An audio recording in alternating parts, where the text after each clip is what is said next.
All right, Brent. I've got the data you need from the computers. Ready? Ready, Nicholas.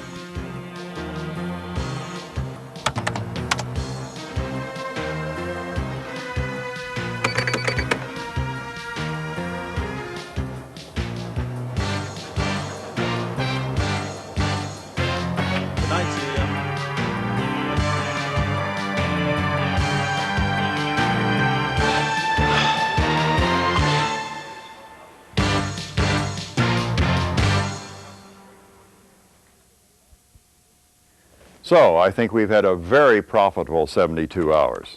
Now we've gathered a lot of information on Roar's energy consumption. Nicholas, why don't you start first?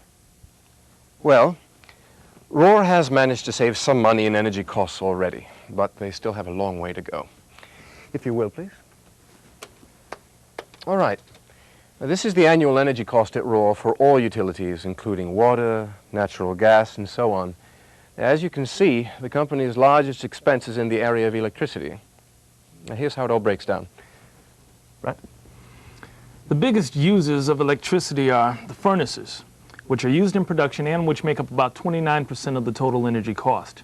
Next comes lighting, which accounts for around 28%. The machine shop and fabrication areas are next with around 19%. Computers account for about 9%. Air compressors make up another 6%. Air conditioning 5%. And finally, dust collection devices and other miscellaneous items, which account for the remaining 4%. That's it. Tim, to help control these costs, Roar has installed a computerized energy management system that is linked to these areas of the plant. Now, they are able to control lighting, heating, and air conditioning all from a centralized location. Unfortunately, however, as Mac has discovered, people sometimes try to override the system. Well, that's right. Take a look at this. I found these wooden blocks in relays to a heating and air conditioning system. What these people don't realize is that it doesn't work for very long. The computer immediately notifies the operator that a unit is not responding properly. Another way the company is trying to conserve is by making people aware of the peak hours. Now, here they are for the summer and the winter months. If we could just get the employees to avoid using this high energy consuming equipment during those hours, the savings would be remarkable. Did you pick up any valuable information from the task team members? Yes, I did. They're trying to educate their people on how to become more aware of conserving energy and other natural resources. Brent, if you would please, let me show you an example. City water is often used to cool down parts that have just gone through a heat treating process. However, much of this water ends up running down the drain, so steps are now being taken to build cooling towers to recirculate this water and conserve one of our most needed natural resources. Rinsing parts longer than the specifications call for is another waste of water. If we could just get people to spot this kind of waste and report it to their department's energy task force member, well, perhaps a great deal more could be conserved. Shanna, how about you? I found a lot of needless waste of energy as well. These are scenes from office areas after almost everyone had left for the day. Large banks of overhead lights were left on. Apparently no one thought to check if they might be the last person out of their area. And if someone is staying late or working on weekends, they don't need to leave on all the lights. The energy management team is in the process of installing lighting diagrams like this one near each light panel. This should make it much easier to know exactly what switch turns on a particular bank of lights. I also understand that some areas will be experimenting with motion detection devices to control lights. If nothing moves in an area for a certain period of time, the lights go off. Well, what if someone's sitting still for too long and the lights go out? Well, apparently the motion detectors are very sensitive, but if that should happen, all you would have to do is simply wave your hand and the lights would immediately come back on. Here's another problem. Coffee pots are all over the plant. Although they're used in the morning hours, they're often left on all night. Other energy consumers are fans, desk heaters like this one, and even computers. Each one may not draw that much power, but when 500 of them are left turned on when they're not needed, it really adds up. So the solution here is? It's very simple. Everyone needs to use lights, appliances, and other energy users when necessary, and turn them off when they're not needed. Thank you, Shanna. Mac, what did you find? There's a lot of waste on the shop floor as well. Here's a few examples. Just like in the office areas, the overhead lighting is left on a lot. especially when it's not really needed. The only way to solve this problem is for people on the shop floor to treat those lights as if they were having to pay the bill. In a way they are. That's true.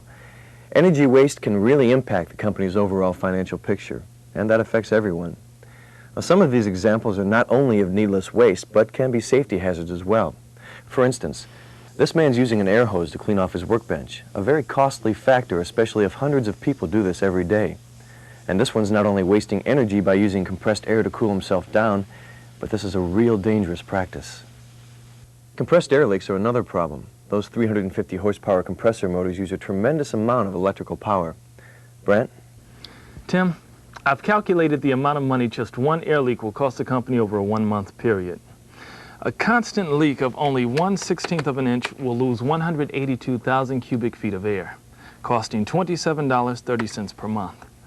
But a constant leak as large as 1/4 of an inch, that amounts to 2,900,000 cubic feet of wasted compressed air. The bill for that is $438 per month, and that's for only one leak. Mac, what do you recommend? People need to quit wasting compressed air and report air leaks to their Energy Task Force member immediately. What about heating and air conditioning problems? Find anything there? Actually, Tim, I did find some problems. Occasionally, space heaters, which are not set to timers, are left running when they're really not needed. And doors are often left open when the heaters are on. From what I've been able to pull from the energy management system computers and other sources, there's a real problem here. Sometimes exhaust fans are left running in certain buildings while the heaters are on. The heat is pulled right outside. The same thing for air conditioning in some areas. The exhaust fans are left running while the air conditioner is trying to cool the work area down. Windows and doors are occasionally left open too. Well, why are the exhaust fans needed? Some areas require constant ventilation of potentially harmful fumes. There's not much you can do about that. But in other areas, the exhaust fans are there to provide comfort ventilation. And there's a lot you can do in those instances. Well, I think we've got quite a bit of information to pass along. Brant, can you put this all together for us in some logical order? Sure. Give me a second. From what I can see, Rohr could easily save 3% of their utility costs if everyone cooperated in being more energy conscious. I'm ready, Tim. All right, let's see what we've got. In the area of water, everyone needs to become more aware of how water can be conserved, like rechecking rinse times as required by specifications, and spotting needless waste of water that could easily be recycled.